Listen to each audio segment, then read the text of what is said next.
Hello. Oo, yan. So, dito ko na lang siya i-demo if you don't mind, kuya. Kaisip na dito sa model ko ng ah, sa OJT model. Tapos, eto, ah,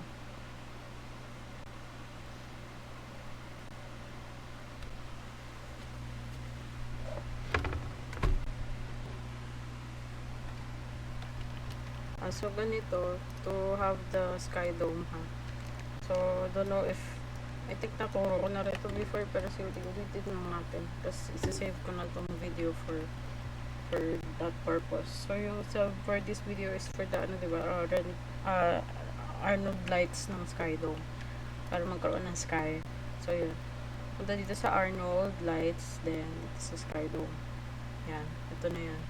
So, ito na yung na-click ko. Yan. Itong green. Then, kung paano maglagay ng yun. So, ito, yan. Punta ka sa attribute. Yan, sa attribute niya. Tapos sa sky dome light shape 1. Dito dapat yan.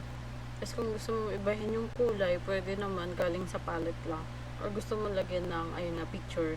So, to add picture, dito sa may parang checkered box. Yan. Select mo. Then afterwards, file. Sa file. Then pag na-select mo yung file, lalabas to ko. May file. Tapos dito sa baba, image name. Punta ka dito. Tapos dito ang folder. Click this folder. Then afterwards, punta sa desktop. Wait lang. Okay, na lang. Yung, lagay ko yung so, pwede kang maglagay ng, pwede kasi maglagay ng mga textures na from, polyhaven.com. Sisend ko na lang link tong polyhaven.com. Then you can search na, siya, HDRI na backgrounds or mga backgrounds na iba-iba. So, pwede siyang realistically na parang background siya. Or picture na parang malawak at high quality. So, recommended kasi na sa Polyhaven. So, hindi ko siya share screen ko ngayon. Pero, ayun nga, ang Polyhaven kasi hindi kita.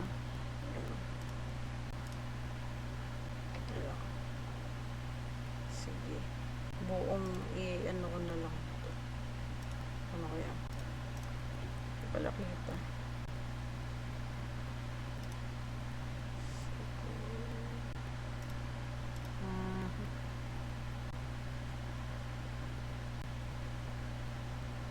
Window, scene.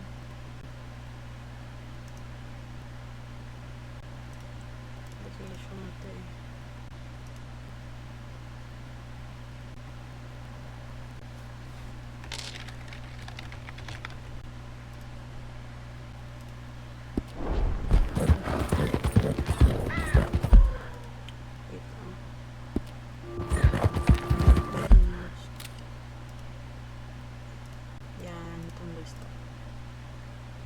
Yan. So, dito sa monitor ko, sorry. Yan. I think kita mo na yung, yan, ito. So, yung Polyhaven, punta muna tayo sa Polyhaven.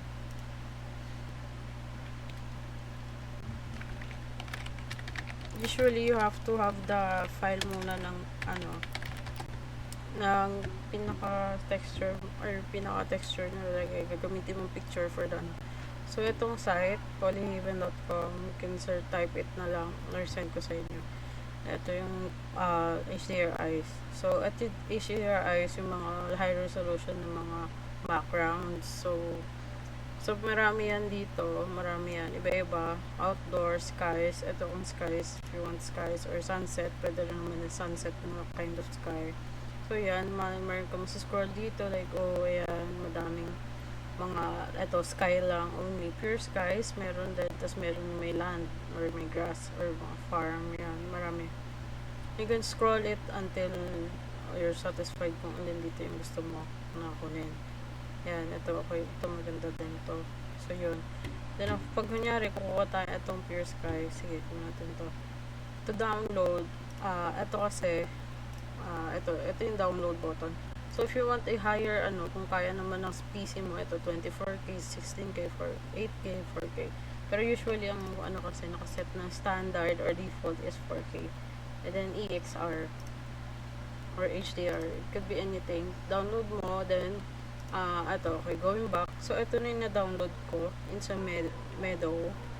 So, hanapin mo lang yung file niya, and then, di ba, nandun tayo sa file. So, ito, once you click the, image, dito sa may image niya, tapos click mo yung folder dito, yan. Find the file lang, ganyan yun. And afterwards, open, at lalabas na dapat yun dito. So, wait lang natin.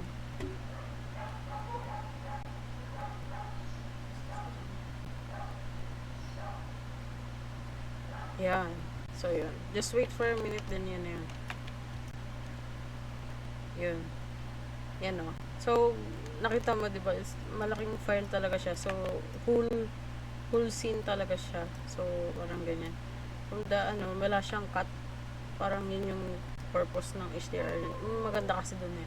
Kasi if you use like yung HDR, mga just photos from from in the internet, minsan parang hindi pa tayo on the edge or sa pinakadulo. So, ito yung kagandahan lang ng pinaka HDRs. So, ganun lang paano yung demo, kung paano gamitin. Then, pwede mo, ayun, adjust intensity, resolution, yan, konting adjust, exposure, medyo, lang, yan. Yun lang naman yung niya. So, yun na yung, lang para magiging, kung, ayun, yung magiging scene nyo or background ng pinaka-models nyo. So, yun lang. Any more questions? Iyan, di ba meron? Chat nyo na lang.